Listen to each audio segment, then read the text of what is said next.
Lo prometido es deuda, así que hoy empezamos nuestra serie de análisis de los personajes de Zombicide Deadman Tales. Y hoy empezamos con Bartholomew Roberts Black Bart, uno de los piratas más conocidos y quizás poderosos de la edad de oro de la piratería. Porque sí, además de ser un personaje que viene en el juego con el cual podremos jugar, pues también fue un pirata real. Vamos a empezar un poquito por su tarjeta de personaje. Eso es, la tarjeta de personaje, por supuesto, nos indica que es humano, porque sabéis que como es un Zombicide Fantasy hay razas, en este caso es humano, y sabéis que además tiene los niveles de puntos de adrenalina que empezamos siempre en el nivel azul, en el básico. ¿Y qué tiene este personaje en el nivel azul? Tiene el de... Extra Arms 2. Bueno, no me salía la palabra. Extra Arms 2 o Brazos Extra 2, que no es que venga en el glosario que hay ahora mismo publicado, pero sí que entendemos que tiene como 2 brazos extra o 2 manos extra. Y entendemos que esto será porque lleva 2 armas más. ¿Esto qué quiere decir? Pues que no es que sea un mutante, sino que es tan bueno y tan rápido que parece que tenga más brazos de los que tiene. Recordar que en Deadman Tales tenemos un espacio que se llama Baldric, que podrían llevar hasta 5 cartas iguales, así que y se podían llegar a disparar las 5 a la vez. Así que Bartholomew Roberts en principio podría, si entendemos bien la regla, disparar hasta 7 veces. O sea, sería tremendo, sería tremendo. A suscribirse, yo-ho.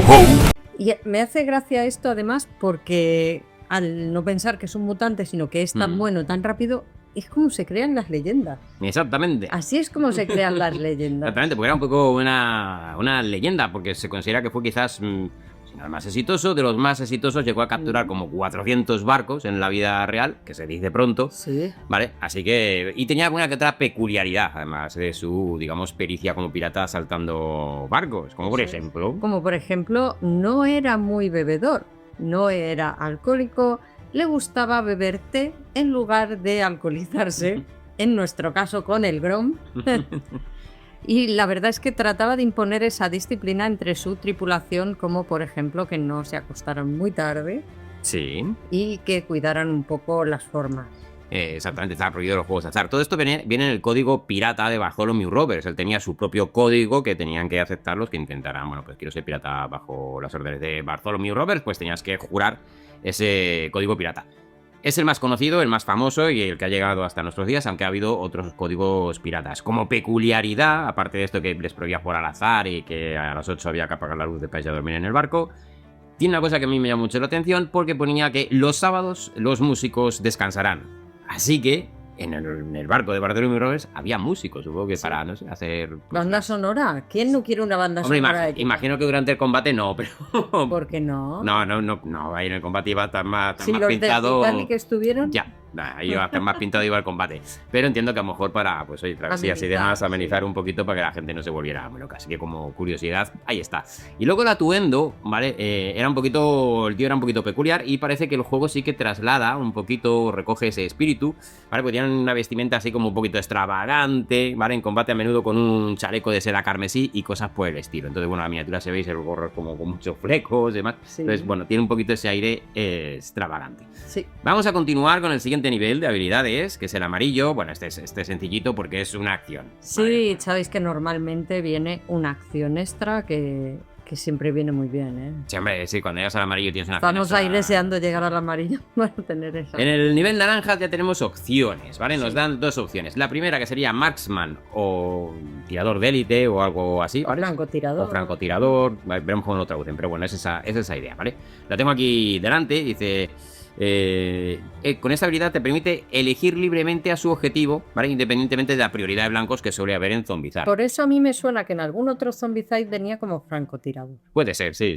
Que venía la opción de poder elegir los blancos y no tener que seguir el orden al que te obligan en el manual, que siempre es el que te dicen y no el que tú quieres. Y además ignoraría el fuego amigo. Sí. Así que esta habilidad la verdad es que está muy potente en nivel naranja. Sí. ¿Y la otra cuál es? Y la otra que tiene es +1 a rango. A las armas que son de rango, pues si tú tienes un arma de rango 1 tendrás rango 2, o si tienes de rango 2 tendrás rango 3. Vas a poder sumar uno más a tu alcance. A tanto armas como hechizos, o sea, cualquier cosa que sea a distancia, ¿vale? Y llegamos al nivel rojo, que tenemos 3 opciones, ¿vale? La primera es Heal 1, que sería pues curarse uno. Entonces, durante cada fase final, pues Bartholomew Roberts pues recupera automáticamente una herida, Sí. ¿vale? Hasta llegar a su total inicial. Es decir, no pues tiene más heridas de las... O sea, más vida de la inicial, ¿vale? Pero no está nada mal, puede curarte una herida cada ronda. Viene muy bien. Está muy bien. Otra de ellas es set de sangre, digamos que a distancia, y voy a explicar. Es como una carga en muchos de los juegos, te permite moverte y atacar en una misma acción. La verdad es que esto viene muchas veces muy bien, porque si no tienes que gastar una acción de movimiento y una de ataque, y sin embargo aquí puedes condensarlas todas. Es lo que se llama un compresor de acciones normalmente en los juegos de mesa. Entonces, con una acción haces 2. Eso está muy bien, evidentemente. Eso está muy bien. La otra opción que podemos coger en el rojo es hermanos de armas, ¿vale? Y te permite ignorar un derribo. ¿Qué significa esto? Que en el espacio en el que esté Bartholomew Roberts, ¿vale? Cualquier superviviente que esté ahí, incluido él mismo, ¿vale? Puede ignorar el sufrir un derribo. Por ejemplo, ¿cuándo puedes sufrir un derribo en Deadman Tales? Pues cuando sacas un 1 en los dados de Grom, Por ejemplo. ¿vale? Pues sacas un 1 y te vas al suelo. Bueno, pues está con Bartholomew Roberts, ¿vale? Y ya tiene activada esta habilidad. Pues eso no va a suceder, ¿vale? Tanto él como cualquiera que esté ahí, si saca un 1, no pierde el dado de Grom y además no te vas al suelo. Y si te das cuenta, esto tiene mucho que ver con lo que hemos contado del personaje, porque no le gustaba beber alcohol y intentaba mantener un poco la cordura alrededor. Entonces, esta habilidad nos muestra esto mismo. Exactamente, como mantiene, ¿no? La cordura Caiga, se te vaya de las manos la bebida y demás.